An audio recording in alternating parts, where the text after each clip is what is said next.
Up until tonight, there was concern that the distinct sound of the A-10 fighter jet would disappear from the skies of southern Arizona, but we've got late-breaking details on the future of Davis Monthan's fleet of A-10s. Happening right now, a plan was just passed in the past hour to fund the nation's fleet for 1 more year. Just coming down from the House Armed Services Committee in Washington, D.C., all this happening while people here in Tucson were meeting on that very issue. KLD News 13's J.D. Wallace is live in the Davis Monthan Air Force Base with the latest discussion to protect the warplane. J.D.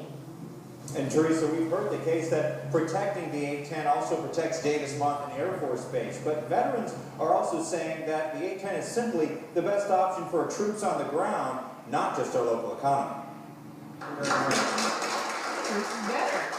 Applause marks a battle cry in the effort to defend the A-10.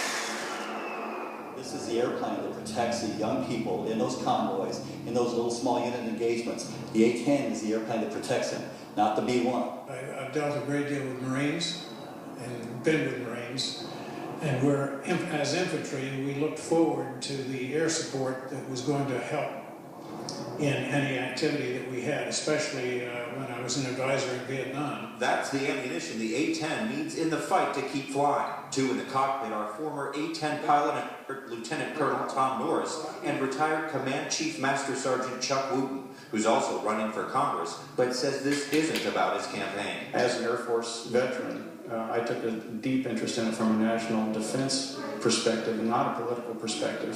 So my candidacy really has nothing to do with what we're doing here today. We're not there to fly around in orbits hoping for an air-to-air fight or nuclear deterrence or to move cargo. Our job is to support those people on the ground. So whatever they need, whenever they need it, we are there.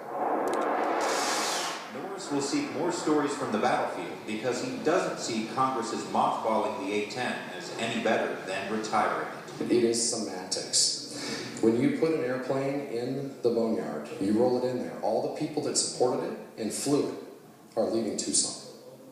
That airplane will go into the boneyard and it will take at least 6 months minimum to pull it back out. By that time, a lot of our sons and daughters will be dead.